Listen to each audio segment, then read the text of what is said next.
तिड्डी येथील वैनगंगा नदीपात्रात एका बेपत्ता वृद्धाचा मृतदेह आढळून आल्याची खळबळजनक घटना उघडकीस आली आहे। या घटनेची नोंद कारधा पोलिसांनी घेतली आहे। भंडारा तालुक्यातील तिड्डी शिवारातील वैनगंगा नदीच्या पाण्यात दिनांक 29 जून 2024 रोजी दुपारी 12 वाजता दरम्यान एका इसमाचा मृतदेह पाण्यावर तरंगताना दिसून आला। त्यामुळे गावात एकच खळबळ उडाली होती।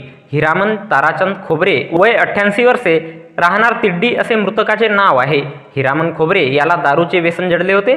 या अगोदर सुद्धा मद्यप्राशन करून घर सोडून निघून जात होता। तसेच एक दोनदा नदीत उडी घेऊन आत्महत्येचा प्रयत्न केला होता। दिनांक 28 जून 2024 रोजी सकाळी 10 वाजता दरम्यान मृतकाने अतिप्रमाणात मद्यप्राशन करून घरून निघून गेला होता।